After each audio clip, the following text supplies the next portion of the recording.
L'arsenal juridique. D'abord, parlons de l'arsenal juridique qui a été mis en place pour encadrer, n'est-ce pas, cette lutte antiterroriste, Nabil Adel. Justement, pour l'arsenal juridique, il faisait partie d'un ensemble. Mhm. Après le 11 septembre 2001, les États-Unis ont décrété une guerre globale contre le terrorisme. C'est une guerre qui a eu plusieurs facettes.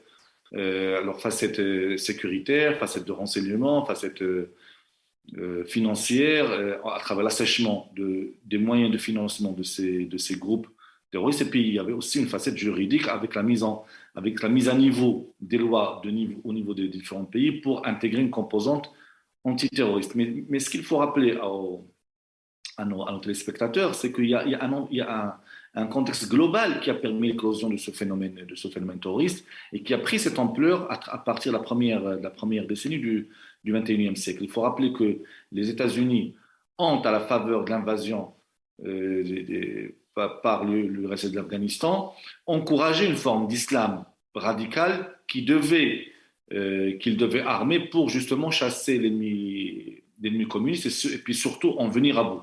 Or, à partir du chute du communisme, les alliés d'hier sont devenus les ennemis d'aujourd'hui. Et donc, la tendance s'était installée.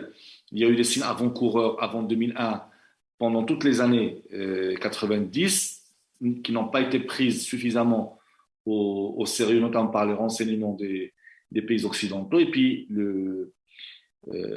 ce qui est arrivé, ce qui est arrivé en 2001. Et depuis, on a annoncé une guerre globale contre le terrorisme qui avait plusieurs facettes. Alors, les Américains ont, dans un premier temps, privilégié l'approche forte à travers l'invasion de l'Afghanistan et de l'Irak.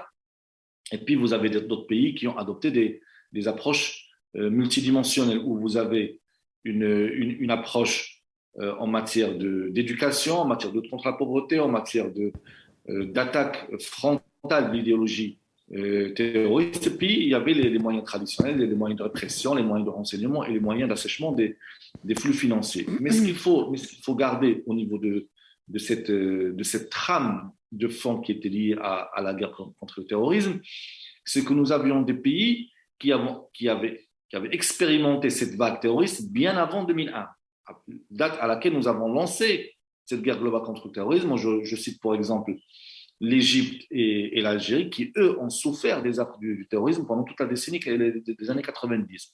En Algérie, on a su comment ça a été instrumentalisé par le régime en place pour réaliser un agenda politique. En Égypte, on a vu comment le pouvoir égyptien a essayé de lutter pendant toute la décennie 90 contre ces mouvements terroristes. Et justement, les arsenals juridiques des différents pays devaient suivre pour intégrer cette menace dans le corps législatif de ces pays. Donc finalement, ça a été fait et désormais, les pays se sont dotés des moyens de lutter contre cette menace. Mais encore une fois, ça s'inscrit dans un contexte géopolitique global, la fin de la guerre froide, trouver un nouvel ennemi et le bridge, ce qu'on appelle le grand bridge, a été trouvé par le terrorisme.